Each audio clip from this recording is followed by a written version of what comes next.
Hey, happy Sunday. Happy Sunday. Today we're going to talk about coping with public humiliation. And really, there's one specific lesson that I want to share at the end as a thought on just a main way of how to deal with or how to handle this situation when you're coping with public humiliation at the Kingdom Hall. It's happened to me.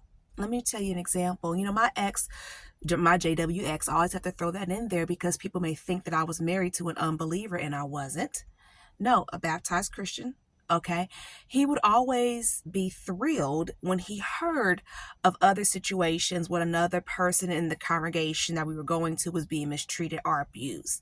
It was like it gave him validation. And it was very frustrating for me because there were times where I was very, very hopeful, right? I was hopeful that this brother he was dealing with would help him. And he would ask this brother, hey, have you hit your wife? And, one brother he was, dealing with at the time, he said, yeah, I hit her. Now, he did say it wasn't right, but I hit her, and these are things that he would use as validation. Another example of this, let me actually share it after my introduction, getting off track. So sorry about that. Okay. So hey, I am Myra Cassidy, empowerment coach, religious trauma specialist, motivational speaker, actress, writer, and you're watching Sisters Living with Religious Trauma Syndrome. What is this? What is this? Well, it's me raising awareness to this emerging field that of religious trauma. I myself have religious trauma syndrome, and it is horrible. The horrors you suffer and the things that you go through, from the anxiety to the depression and unfortunately even suicidal ideation at times. So I myself have religious trauma syndrome, and one thing I want to share is this is not this is not therapy. This is coaching. This is informational purposes, and I do not represent the Worldwide Association of Jehovah's Witnesses. Now I appreciate everybody's comments, no matter where you fall. Even if you're not a witness, thank you for your support, and thank you for supporting my channel and supporting my content. I am still a witness. I know it's confusing for a lot of people. So for simplicity purposes, basically this is what it is. I worship at home because I can't go to the Kingdom Hall. It is triggering for me, and that is why I'm doing this. That is one reason why I'm doing this, one reason why I've created this space. So please, if you can resonate with this and you want more interaction, please, first of all, subscribe to my channel. Subscribe. But also, I have a private Facebook group, JW Sisters Living with Religious Trauma Syndrome. So definitely think about joining that group.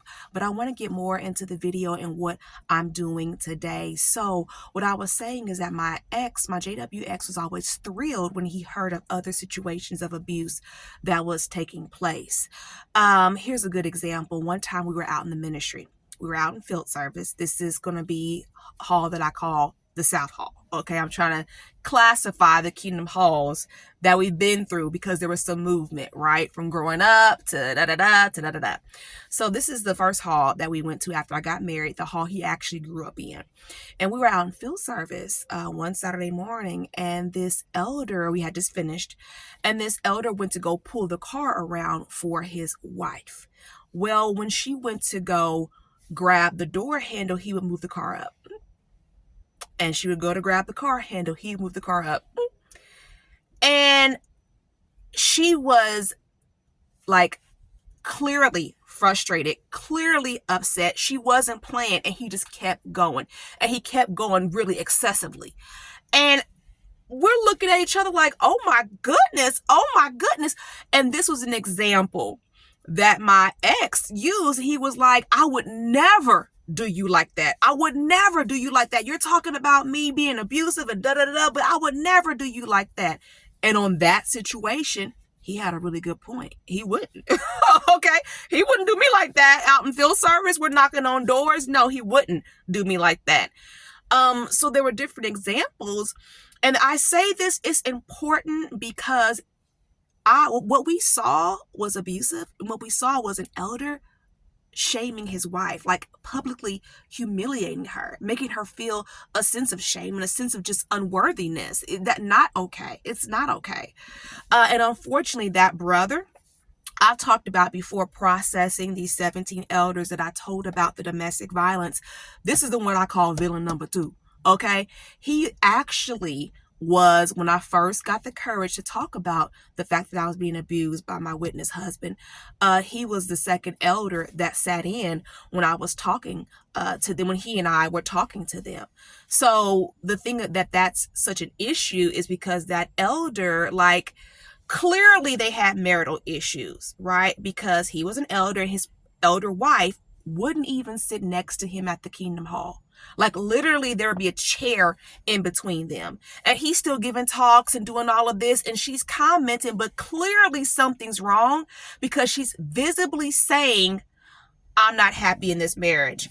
I'm not being treated right. Like, I'm being treated so poorly, I can't even sit next to him at the Kingdom Hall. How terrible. And this is the elder that he and I are talking to. And I'm talking about how I've been abused, and things of this nature. So definitely, not okay. Not okay to do things like that. Another example that I wanted to share was of my younger brother, the one who went to Bethel, the one who now lives in Bolivia, where the need is great. We'll talk about that another time. My brother living in Bolivia and how I feel about that. Not on this video today, but whatever. Okay, getting back to the point. I, had just gotten married and so forth, and, the physical abuse had started. And I had went to my parents for help for the first time. Well, when we went to go visit and to see him give a public talk on Sunday. And my brother proceeds to give an illustration about being at a restaurant, and you see the menu and you see the food and it looks oh so beautiful and oh so wonderful. And you get it and you think, this is not what I ordered. I don't want it. And he used his talk to publicly come at me. And the thing about it was, I didn't want a divorce. I was being abused and I wanted help. It was so distinctive that he was talking about me that a sister was like, he didn't have no right to do you like that afterwards. And see, the other issue is when you're being treated this way and your family is treating you this way, it's teaching other people that you don't have nobody who got your back. And it also teaches other people or trains other people, other men in leadership, to mistreat you too. I mean, heck, she don't have nobody else they ain't gonna do nothing. Her daddy is not gonna say nothing. Her brothers aren't gonna do nothing. So, you know what I mean? It just really creates a terrible situation, a very terrible situation. I mean, I've even seen my dad be publicly humiliated and publicly shamed by a circuit overseer many years ago. This was like 20 years ago, but there was a situation that was happening between my parents. Don't want to tell their business, but what that circuit overseer chose to do, instead of taking him one-on-one and giving encouragement and giving shepherding, he gave a talk about my dad. It was very clear that he was giving a talk about my dad. As a matter of fact, that day I actually sat behind my dad. And one of the things he said in his talk was, some women just have to hope that, when he passes, then maybe I'll be happy now that he's no longer no more. He made some type of statement like that was real, like, sarcastic. And it was very, very clear. As a matter of fact, afterwards, the circuit overseer said to me, I want you to know I wasn't talking to you. I was talking to that fella sitting in front of you. You see what I'm saying? Like, public shame. Don't get me wrong. My dad needed correction. Okay, he needed correction. But was that the right way to do it? Man, it's tough to talk about public humiliation because I've been through a lot. Even when I went to the West Side Hall, the comments in this is passive aggressive behavior and it's abusive. Brothers from that congregation who knew physically that I was not that we were separated, right? Because of course we're going to two different Kingdom Halls. And you have, elders making comments or brothers making comments about being forgiven, and things like that. It just so many things took place that was public humiliation, right? You're making it known that, you feel like I just need to be forgiven. Like I'm just, putting on. and so forth. This is not okay behavior. It's not healthy. It's toxic. It's not safe. It actually counts as microaggressions, these passive aggressive behaviors that add up to really, really big situations. Now, I've talked about, several different examples in today's video, but see, one situation like that could be enough for a person to say, I'm done. You know what I mean? One person may not sit and deal with this repeatedly one time, and that can cause a person to say, I'm done, or to blame God or anything like that. It's unhealthy. It's not okay. It's toxic, and it's passive aggressive, and it is abusive. It's covert abuse. It is abusive behavior. It's not okay.